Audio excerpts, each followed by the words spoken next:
Hi friends, welcome to railway Guru Telugu. ఈ వీడియోలో మనం ఏఎల్పికి సంబంధించి ఈరోజు జరిగిన సెకండ్ షిఫ్ట్ ఎగ్జామ్ పేపర్ అయితే మనం చూడబోతున్నాం. ఇందులో సైన్స్కి సంబంధించిన బిట్లు ఫస్ట్ మనం చూద్దాము. ఇక్కడ వచ్చేసి మనకి ఫస్ట్ క్వశ్చన్ వచ్చేసి ఎలక్ట్రానిక్స్ సంబంధించి ఫస్ట్ క్వశ్చన్ అయితే ఇచ్చారు. ఇక్కడ జేజే థామ్సన్ అయితే కనిపెట్టారు మనకి 1897లో. ఆ తర్వాత మనకి CaOH ఇదేంటంటే స్లేక్ లైమ్ అని చెప్తాం. దీనికి క్లోరిన్ యాడ్ చేసినప్పుడు మనకి బ్లీచింగ్ పౌడర్ అయితే ఫామ్ అవుతుంది. ఈ యొక్క ఈక్వేషన్ అనేది డైరెక్ట్గా మనకి టెక్స్ట్ బుక్లో ఎన్సీఆర్టీ టెక్స్ట్ బుక్లో ఏదైతే ఉందో దాన్ని తీసుకొచ్చేసి మనకి అదే క్వశ్చన్ మనకి ఇక్కడ ఇచ్చారు. అలాగే మనకి ఇక్కడ మన CaO అంటే మనకి క్విక్ లైమ్ అంటాము. దీనికి వాటర్ కనుక యాడ్ చేస్తే కనుక మనకి స్లేక్ లైమ్ అనేది వస్తుంది, CaOH2. ఓకేనా. ఈ స్లేక్ లైమ్కి మళ్ళీ వాటర్ యాడ్ చేసినప్పుడు మనకి లైమ్ స్టోన్ వస్తుంది, CaCO3 లైమ్ స్టోన్ అనేది వస్తుంది. ఇవన్నీ దీనికి రిలేటెడ్గా ఉంటుంది. ఇవన్నీ కూడా టెక్స్ట్ బుక్లో ఎన్సీఆర్టీ టెక్స్ట్ బుక్లో అయితే ఉన్నాయి, ఒకసారి మీరు చూడండి.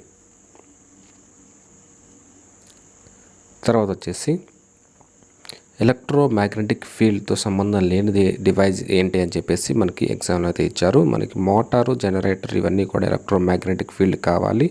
తర్వాత మనకి లైట్కి మనకి ఎలక్ట్రోమాగ్నెటిక్ ఫీల్డ్ అవసరం లేదు, థర్మోమీటర్కి అవసరం లేదు, కంపాస్కి అవసరం లేదు, బ్యాటరీకి అవసరం లేదు. సో ఈ విధంగా అయితే క్వశ్చన్ అడిగారు. తర్వాత కోల్ డిఫరెంట్ క్వాలిటీస్ ఉన్నాయి కదా మనకి.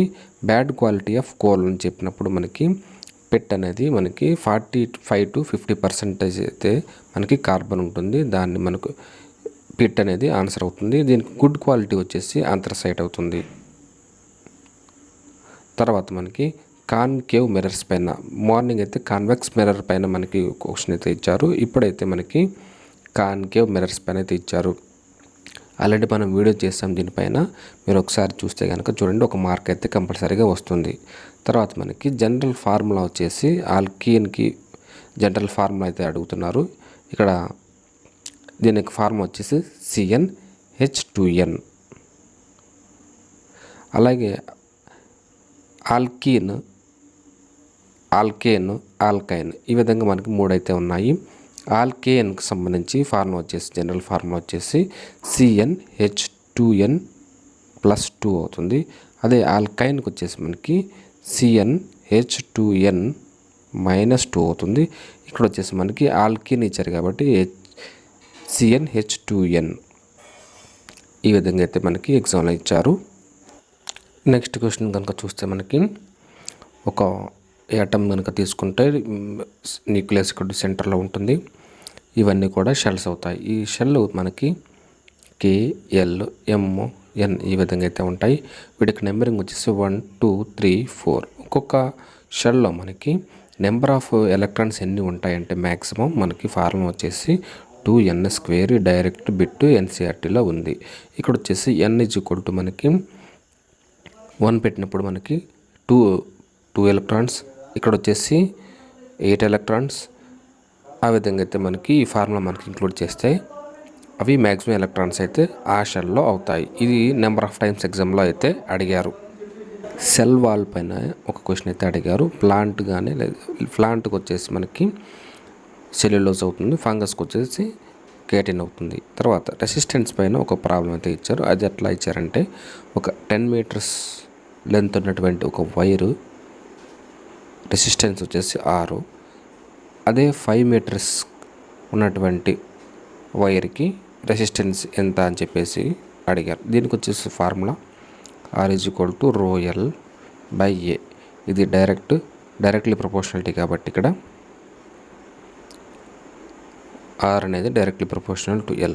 ఇక్కడ మనకి R1/R2 L1/L2 అని మీరు అనుకుంటే కనుక ఇక్కడ వచ్చేసి ఇది R అవుతుంది.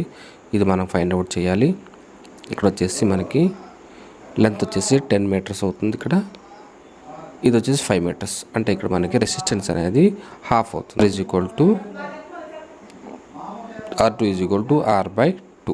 నెక్స్ట్ వచ్చేసి కెమిస్ట్రీ నుండి అయితే మనకి బ్యాలెన్సింగ్ ఆఫ్ ఈక్వేషన్, దీనిపై నుంచి మనకి ఒక క్వశ్చన్ అయితే ఇచ్చారు. ఇది డైరెక్ట్గా మనకి ఎన్సీఆర్టీలో డిఫరెంట్ బ్యాలెన్సింగ్ ఆఫ్ ఈక్వేషన్ పైన నెంబర్ ఆఫ్ బిట్స్ ఉన్నాయి. అందులో వాటిలో డిఫరెంట్ మోడల్స్ ఉన్నాయి.